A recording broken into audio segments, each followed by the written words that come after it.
É porque a Câmara dos Deputados pode votar ainda hoje o projeto de lei que prevê a taxação de compras internacionais. Apesar de encontrar resistência de várias alas da Câmara, o presidente Arthur Lira defende que essa proposta seja aprovada.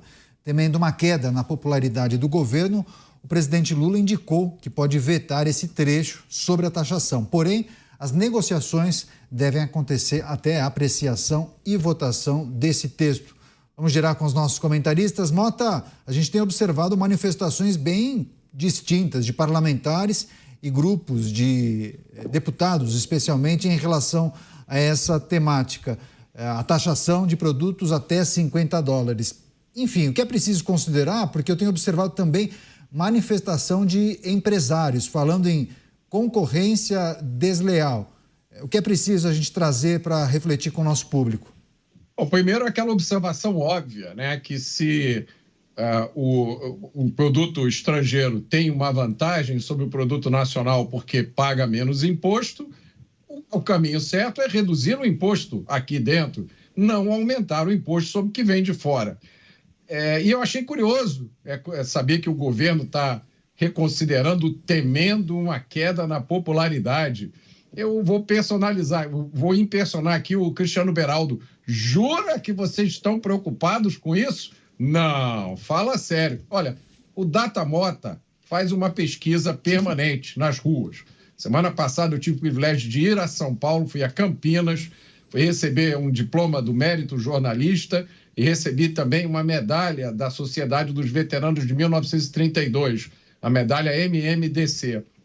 E eu converso com muita gente e eu fico espantado com a distância que existe entre o mundo em que vivem esses parlamentares e o mundo do cidadão comum. Para vocês verem o nível de deboche, eu vi que estão tratando esse projeto de lei como o PL da blusinha. É claro, para um parlamentar encastelado no seu mandato, o que significa taxar ou não taxar umas compras dessa? Ele não faz essas compras.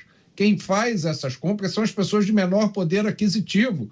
Para elas, pode fazer, sim, uma enorme diferença poder comprar um produto a um preço mais barato. Essa história de proteção da indústria nacional, nós precisamos proteger a nossa indústria para que ela cresça, é um dos maiores papos furados que eu já vi na minha vida. Eu, quando comecei a trabalhar com tecnologia da informação, peguei a época da proteção da indústria nacional. Tinha lei de informática, era proibido importar computador no Brasil. Então, a gente comprava tecnologia de quinta mão, que tinha que ser montada aqui no Brasil pelos amigos do rei ou até por indústrias estatais. Tinha a famosa Cobra, que era uma fabricante de computadores nacionais. E aí, a gente perdeu 10, 15, 20 anos, ninguém sabe quanto.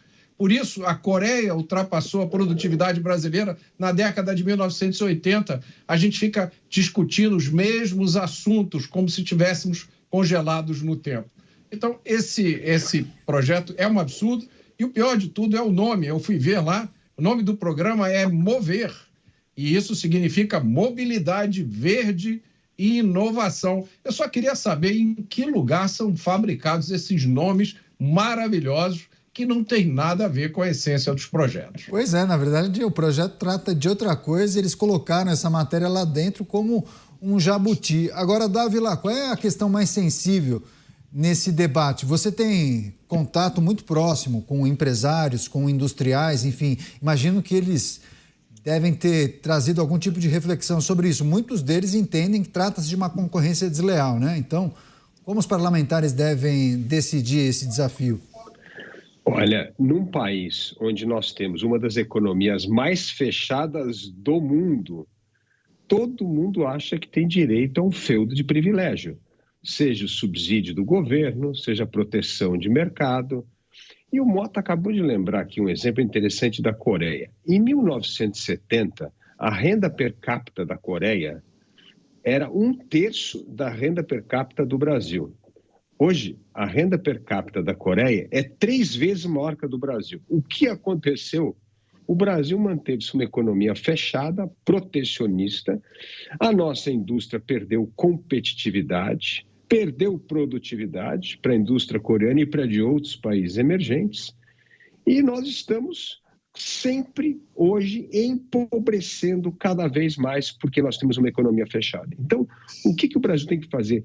Parar de aumentar imposto. Esse governo só tem um único programa.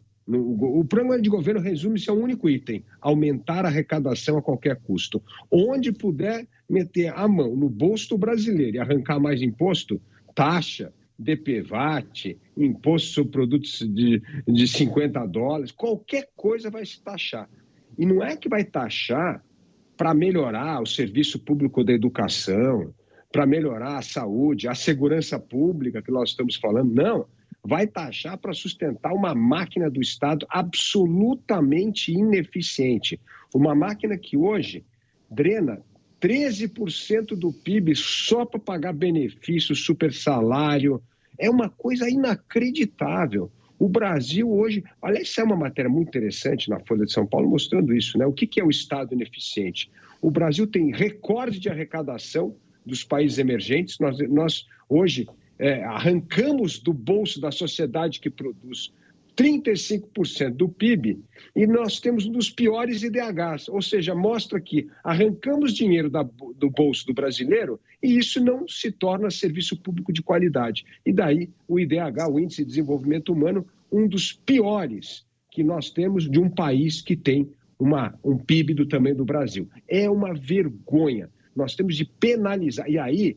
O Mota lembrou uma coisa importante nas eleições no comentário anterior. O eleitor precisa lembrar em quem ele votou e, principalmente, se o candidato dele votou a favor de aumentar o tributo. É um absurdo. Você não pode votar em alguém que está aumentando imposto, tirar dinheiro do setor produtivo para pagar o setor improdutivo do Brasil. Sem dúvida alguma. Muitos acabam falando, não, mas foi a orientação do partido, eu tive que votar, aquela coisa. Não. Pois é. Agora você, delegado Palumbo, que é preciso considerar a votação, até onde a gente sabe, tinha um acordo, uma sinalização para a votação hoje, se não hoje, no máximo amanhã, e teria que ser amanhã, porque o Senado já tem essa análise agendada para quarta-feira. Delegado, tem algum tipo de sinalização dos parlamentares em relação a essa votação? A grande maioria dos deputados são contrários a essa taxação? Na verdade, é uma incógnita, nem o próprio governo se entende. O Haddad é a favor da taxação, o Lula falou que vai vetar caso ela venha. Então, quer dizer, estão batendo cabeça, é um voto muito difícil. Quem a base aliada vai querer agradar? Vai querer agradar quem? O Haddad, o Lula ou a classe menos favorecida, os pobres? Porque são eles que se utilizam disso na maioria das vezes. Claro, tem gente de classe alta que também compra esses produtos, mas a maioria é gente com baixo salário, né? E o Lira só vai pautar esse projeto se realmente tiver possibilidade de passar, porque senão ele retira da pauta, sai da pauta e entra amanhã. Agora, acho um voto muito complicado, porque a gente vai agradar quem? A indústria precisa de incentivo fiscal. Eu conversei com diversos industriais, eles estão apertadíssimos, eles não conseguem concorrer com a China. Mas e o pobre que não consegue comprar mais barato? Porque não tem incentivo fiscal. Se o governo desse incentivo fiscal, ia baratear aqui no Brasil. Mas não se tem nada disso. Então fica nesse jogo de empurra, o governo batendo cabeça e o parlamentar aqui mais perdido que barata em cozinha industrial. Pois é, mas é uma informação importante essa que o delegado traz para a nossa audiência, né, Mota? Porque é legítima a manifestação dos empresários que se sentem ultrajados quando observam que um player chinês consegue produzir, vender, vou usar o exemplo das blusinhas, tem até emissora de TV que coloca na manchete taxa das blusinhas, mas enfim, vou pegar o exemplo da blusinha. Consegue vender por um preço abaixo dos magazines brasileiros. Muitos falam em concorrência desleal, possibilidade de desemprego, demissões e por aí vai.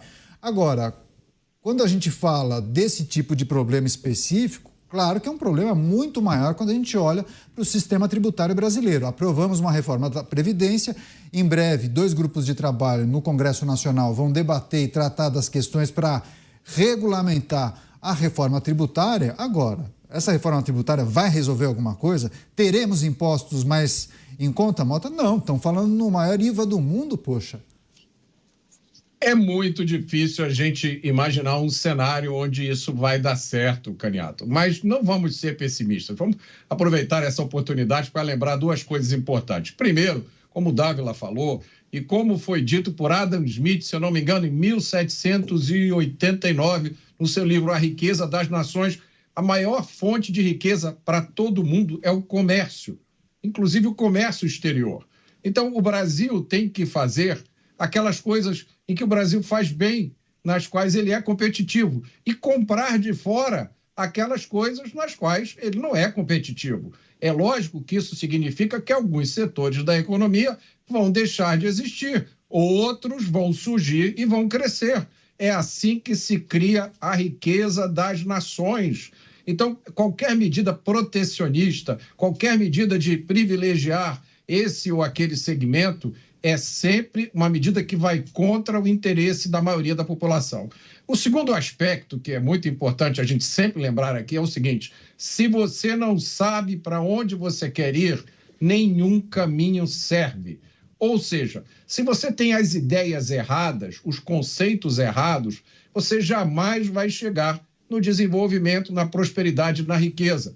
Quando você tem um governo que pega 23 ministérios e transforma em 40, quando você tem um governo que diz que gasto é vida, que gasto e investimento é tudo a mesma coisa, é uma sequência de declarações que mostram um pensamento completamente equivocado. É um pensamento desenvolvimentista, é do Estado máximo. O Estado tem que interferir em tudo. Todos os dias a gente comenta aqui, olha, estão aprovando uma lei, tem um PL que vai mexer com isso, que vai mexer com aquilo. Tudo o Estado tem que se meter. E o custo do Estado só aumenta. É lógico, o Estado vai querer taxar cada vez mais. E, Caniato, nós avisamos aqui sobre a reforma tributária. Quando a bomba estourar lá na frente, não esqueçam, você ouviu primeiro aqui no Pingos nos Is. Pois é, quando nós falávamos de reforma tributária, o Dávila fez uma sinalização. É preciso tratar também das questões que envolvem a regulamentação da reforma que foi aprovada, né, Dávila? Isso tem uma relação direta com os anseios de grande parte do setor produtivo, empresários, industriais, mas também sobre uma questão que envolve essa taxação de produtos internacionais. É preciso fazer uma meia-culpa também, né? Com certeza. Mas primeiro vamos mencionar qual é o setor mais competitivo da economia brasileira. É o agronegócio. Por quê? Porque é o setor que está mais exposto à concorrência internacional. Este é o único setor da economia brasileira que consegue competir no mercado internacional. E daí o nosso agro só tem ganho de produtividade. O agro brasileiro cresce mais de 2% ao ano há mais de 40 anos. Você imagina o que é isso, Caniato? Por isso que as pessoas estão mudando agora da cidade para o campo, porque é lá que estão os bons empregos, lá que as pessoas estão ganhando dinheiro. Então, é assim, o Mota mencionou uma coisa muito importante. Se essa é a nossa vantagem competitiva, é aí que nós temos de investir cada vez mais. E o agro tem, sim, um grande desafio, que é deixar de ser mero exportador de commodity para começar a exportar valor de maior valor agregado, produtos de maior valor agregado. Isso é muito importante. É o grande desafio que nós vamos ter de dar um grande salto agora na nossa agricultura. Mas voltando à reforma tributária, é verdade, nós precisamos rever esse monte gigantesco de proteção e subsídio. O deputado Palumbo, sabe quanto que o Brasil gasta por ano em subsídio? Mais de 500 bilhões de reais. É um absurdo. Nós precisamos ter orçamento de subsídio base zero. Precisa ver o que funciona e o que não funciona e por um tempo determinado, porque senão a indústria fica viciada em benefícios do governo. É o caso da indústria automobilística, que recebe benefício do Estado brasileiro desde Juscelino Kubitschek. É uma coisa inacreditável. Como é que você tem uma indústria dependente de subsídio do governo há mais de 70 anos? Não pode. É errado. O subsídio é para arrancar, é para tentar fazer com que um setor comece a se tornar competitivo. Mas ele não pode ser dependente de dinheiro do governo para sempre. Então, na reforma tributária, nós temos de acabar com esses subsídios eternos. É o subsídio da Zona Franca de Manaus. É uma vergonha. criar um negócio que só encarece. Aliás, a gente está falando em agenda verde aqui, que agenda verde é essa que você produz uma coisa a 2.000 quilômetros do centro consumidor, onde não tem peça, que tem que voltar, produz lá, volta para cá para vender aqui. Qual é a lógica disso? Não tem nenhuma lógica. Então, está na hora de nós termos uma reforma tributária, e eu venho defendendo aqui, colocar um teto máximo de 20% do IVA. Aí a gente começa a conversar, qual é o tamanho do Estado, onde é que corta subsídio. Porque se não tiver um teto, nós vamos ter o maior IVA do mundo, e isso vai drenar a competitividade e a produtividade brasileira.